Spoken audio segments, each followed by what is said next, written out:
Há pessoas dissociando a salvação do novo nascimento. Mas a salvação é o novo nascimento.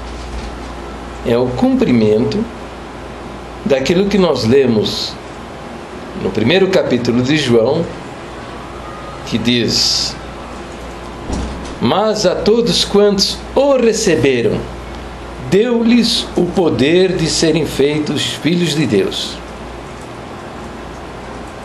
Evangelho de João, capítulo 1, verso 12.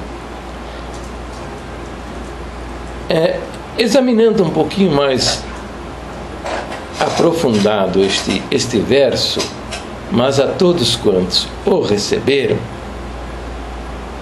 nós dizemos o Senhor Jesus, mas de fato é o Espírito Santo que passa a habitar no coração do crente.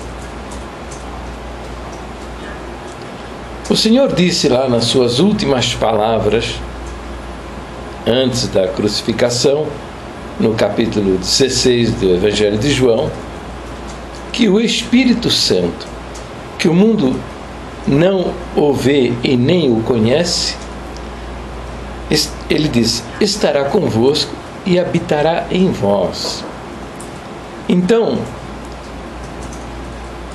o que nós lemos lá, mas a todos quantos o receberam, de fato, é o recebimento da pessoa do Espírito Santo para habitar em nossos corações. Quando isto acontece, este fato espiritual, ocorre um novo nascimento. Nascemos na família de Deus.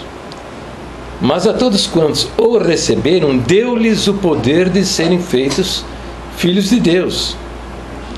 Então, ser feito filho de Deus é porque antes não era filho de Deus.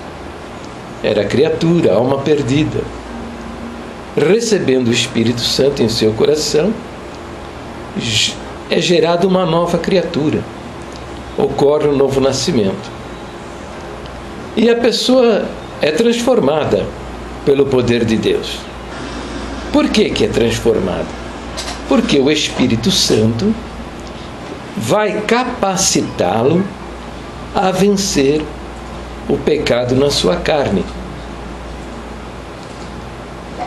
Não é que ele vai perder a natureza pecaminosa. O homem é essencialmente, na sua natureza carnal, um pecador, mas a presença do Espírito Santo vai capacitá-lo a vencer o seu pecado, as suas tendências pecaminosas, e ele vai viver uma vida de santidade na presença de Deus. E mais ainda, vai manifestar o fruto do Espírito Santo. Veja como lá em Gálatas, capítulo 5, versículo 22, você vê estas coisas. Lá diz assim: mas o fruto do Espírito é amor, alegria, paz, benignidade, bondade, fidelidade, mansidão e domínio próprio. Veja que está descrito ali como o fruto. Não são vários frutos, é um só. E estas qualidades, estas virtudes, vão aparecer na vida do cristão conforme a necessidade. Então, estas coisas é que fazem a diferença. O Espírito Santo dando capacidade para vencer o pecado, o Espírito Santo manifestando na vida do cristão o fruto do seu Espírito, e uma pessoa revestida de tais virtudes e poderes vai viver o que nós encontramos em Efésios capítulo 2, verso 10. Que diz lá que Deus preparou as boas obras para que andássemos nelas. Então isso faz toda a diferença. Por isso lá em 1 Coríntios capítulo 5, versículo 17, está escrito: os que estão em Cristo, nova criatura é. As coisas velhas já passaram, eis que tudo se fez novo. Então veja, não é uma questão de batismo. Batizar sem a pessoa ter recebido a presença do Espírito Santo no seu coração não tem utilidade nenhuma. É apenas um banho religioso. A pessoa vai continuar velhaca, mentirosa, falsa, hipócrita, do mesmo jeito que antes do seu banho religioso. Então, o batismo, o que é? Qual é o lugar do batismo? Bom, o batismo é um símbolo, uma representação de um fato espiritual que aconteceu na vida da pessoa. Como é que ela vai testemunhar uma coisa dessa? Como é que ela vai explicar para as pessoas o que aconteceu na sua vida espiritual? Então, para isso é o batismo. Simboliza a morte do velho homem e o nascimento do novo homem em Jesus Cristo. É isso. Então, não há por que associar batismo à salvação. O Senhor Jesus não ensinou nada disso. Observe lá no Evangelho de João que todas as vezes que ele fala de salvação, ele não fala de batismo. E também, não somente não ensinou isso, como também não praticou isso. Se você examinar o Evangelho, você vai encontrar vários episódios onde as pessoas foram salvas e não relata batismos. Veja lá o episódio lá de Zaqueu. Zaqueu e toda a sua casa foi salvo sem batizar. Jesus disse quando entrou na casa dele, quando ele manifestou o arrependimento. Ora, se ele mostrou arrependimento é porque ele de fato creu. Jesus disse, em verdade, hoje entrou salvação nesta casa. Então, não somente Zaqueu foi salvo, como toda a sua família. A mulher com fluxo de sangue, ela tocou em Jesus, e Jesus falou, olha, quem me tocou? De mim saiu virtude. Os discípulos diziam, não, mas o Senhor está em grande aperto, a multidão nos cerca. Falou, não, alguém me tocou e de mim saiu virtude.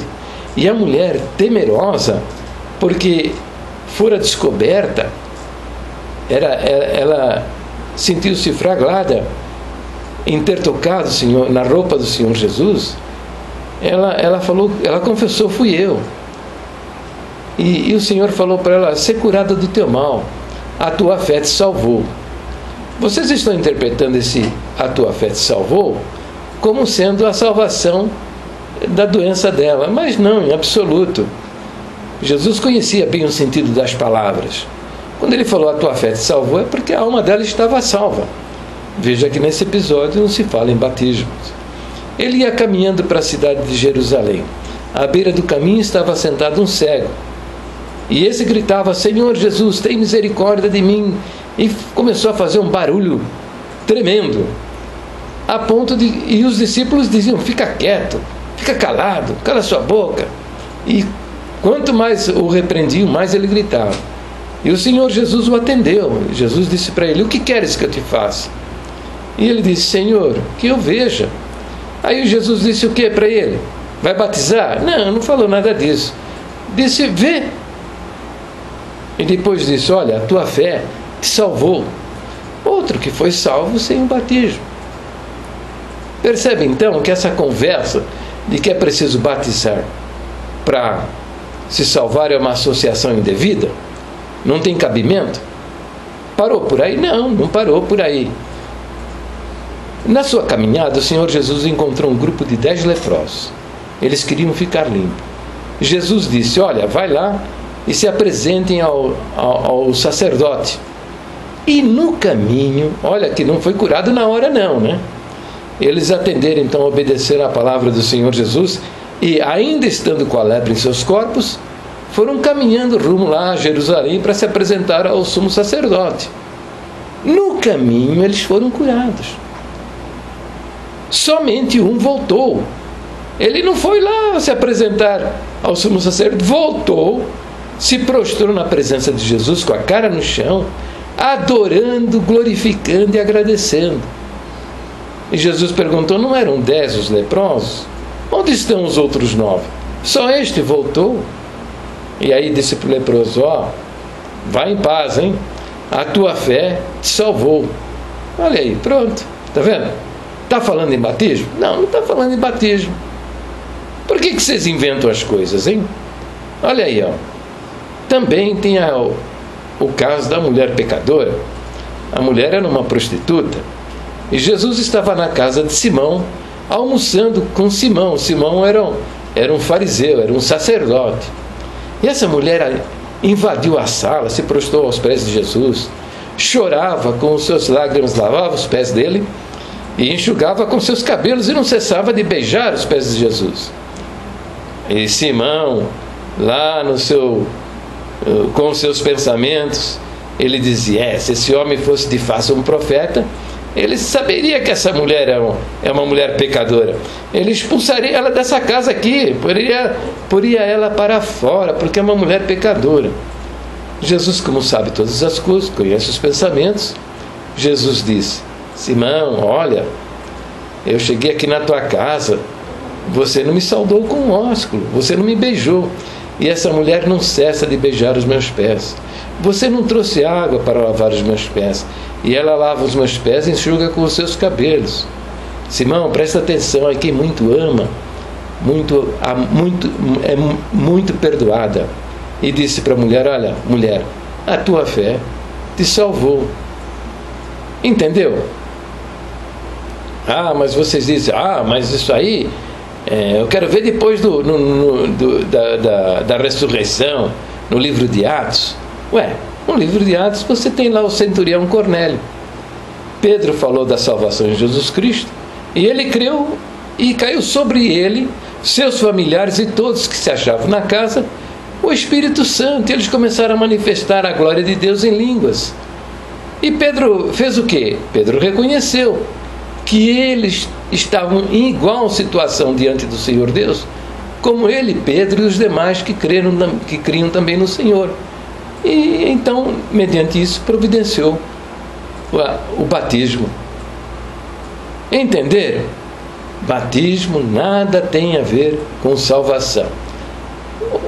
Temos também o testemunho do apóstolo Paulo, né? Eu não vou agora considerar o testemunho do apóstolo Paulo, porque o vídeo suporta 13 minutos e esses 13 minutos já estão vencidos. Mais adiante eu explico isso para vocês.